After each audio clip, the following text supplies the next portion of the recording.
Selamat pagi Ibu Ica, selamat pagi teman-teman. Saya Brian Alexander Barus dari kelas A dengan NIM 03-2021-007. Di sini sudah ada pantom respirasi atau sistem pernapasan. Saya akan menjelaskan sistem pernapasan. Respirasi adalah organ peristiwa ketika tubuh kekurangan oksigen dan O2 yang berada di luar tubuh. Ada dua sistem, yaitu dihirup atau inspirasi melalui organ pernapasan. Pada keadaan tertentu tubuh kelebihan karbon dioksida atau CO2, maka tubuh berusaha untuk mengeluarkan kelebihan tersebut dengan menghembuskan napas atau pembuangan napas, atau bisa kita sebut juga dengan ekspirasi, sehingga terjadi suatu keseimbangan antara O2 dan CO2 di dalam tubuh.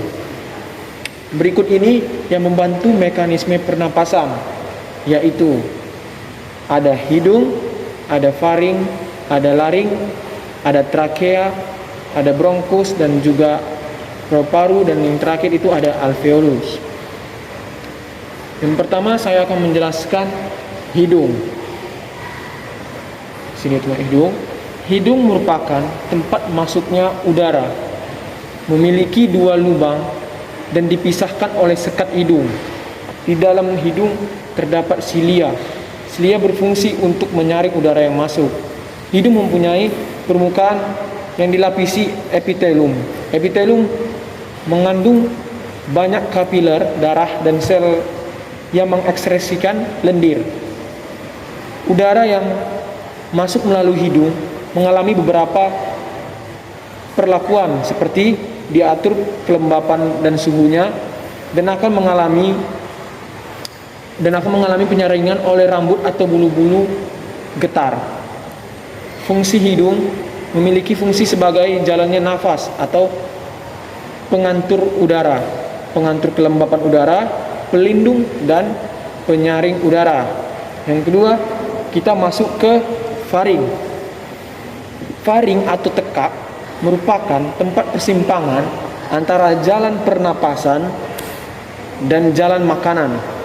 Faring atau tekak terdapat di bawah dasar tenggorokan, di belakang rongga hidung, teman-teman, dan mulut, setelah di depan ruas tulang leher. Fungsi faring adalah menyaring udara oleh rambut, menyeimbangkan tekanan udara tempat rangsangan bersin terjadi. Faring terbagi menjadi tiga bagian, yaitu nasofaring. Batas nasofaring di bagian atas adalah dasar tengkorak. Di bagian bawah adalah di bawah palatum mole. Ke depan adalah rongga hidung, sedangkan ke belakang adalah rongga vertebral cervical. Yang kedua, oringofaring.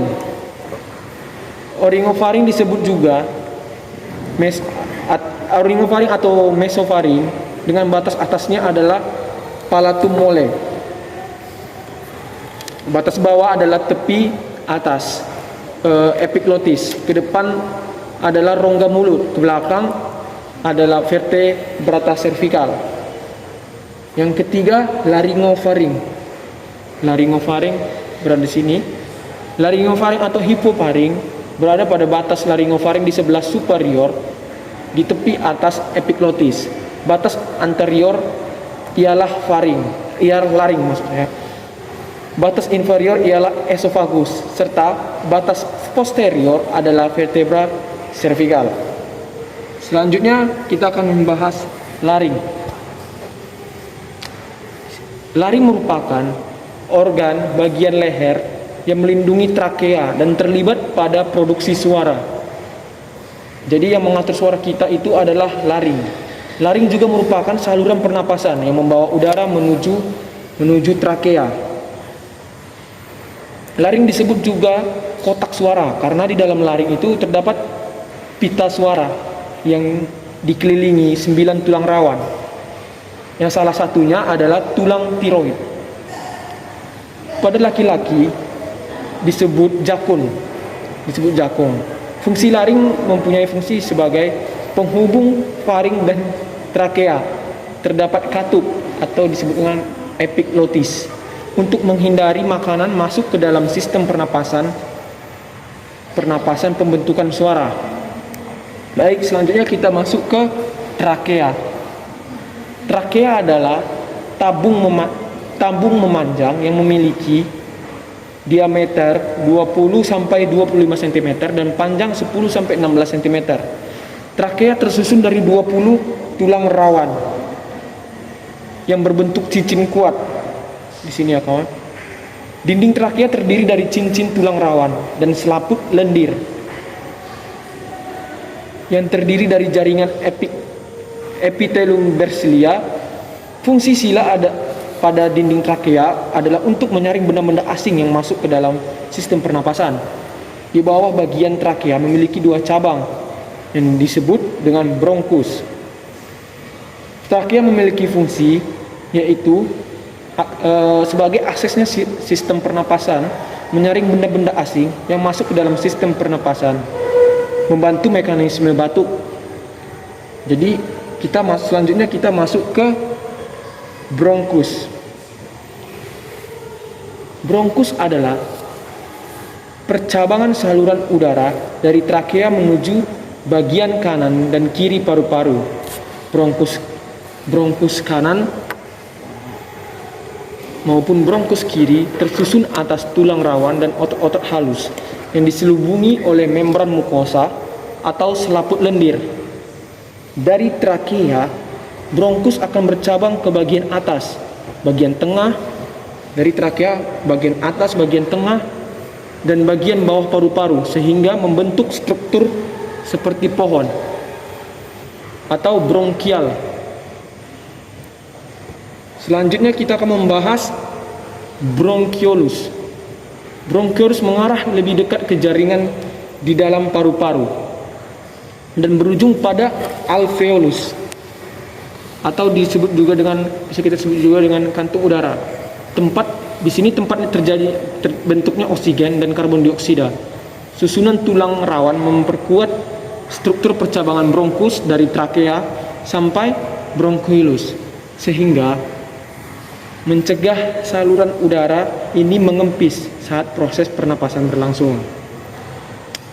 Bronkus dan bronkiolus ini memiliki fungsi yang pertama itu untuk menghubungkan saluran pernapasan atas dengan paru-paru. Yang kedua, memastikan suplai oksigen ke dalam tubuh. Yang ketiga, menghalau masuknya partikel asing ke dalam paru-paru. Selanjutnya kita masuk ke dalam paru-paru. Paru-paru kanan dan kiri mempunyai ciri yang berbeda. Paru-paru kiri orang dewasa memiliki berat sekitar 325 sampai 550 gram. Sementara itu, paru-paru kanan mempunyai bobot sekitar 375 sampai 600 gram. Masing-masing paru dibagi menjadi beberapa bagian yang disebut dengan lobus, yaitu paru-paru kiri terdiri atas dua lobus, yaitu jantung berada di dalam alur yang terletak di lobus bawah. Yang ketiga, paru-paru kanan memiliki 3 lobus. Paru-paru kiri memiliki 2 lobus, yaitu superior dan inferior. Sedangkan paru-paru kanan memiliki 3 lobus, yaitu superior, medialis, dan juga inferior. Itulah sebabnya paru-paru kanan punya ukuran dan berat yang lebih besar dibandingkan dengan paru-paru bagian kiri. Dan juga paru-paru dipisahkan oleh area yang disebut dengan mediastinum. Area ini berisi jantung, trakea, esofagus, dan kelenjar getah bening. Paru-paru ditutupi oleh selaput pelindung yang dikenal juga sebagai pleura dan dipisahkan dari rongga perut oleh diafragma otot. Fungsi paru-paru yaitu menukar oksigen dari udara dengan karbon dioksida dari darah. Baik, sekian dari penjelasan dari paru-paru, kita akan masuk ke alveolus. Alveolus seperti ini jika dibesarkan. Alveolus adalah rongga yang berbentuk cekung yang dikelilingi oleh banyak kapiler kecil. Fungsi alveolus ini berfungsi sebagai tempat pertukaran oksigen dan karbon dioksida. Alveoli kemudian menyerap oksigen dari udara yang dibawa oleh bronkiolus dan mengalirkannya ke dalam darah. Baik, selanjutnya saya akan menjelaskan sistem mekanisme pernapasan. Baik, pernapasan merupakan salah satu tanda vital yang paling utama bagi kita sebagai makhluk hidup. Seseorang bisa bernapas berkat kerjasama sistem pernapasan yang baik. Dalam mekanisme respirasi atau pernapasan, sederhananya dilakukan dengan menghirup oksigen dan mengeluarkan atau menghembuskan karbon dioksida.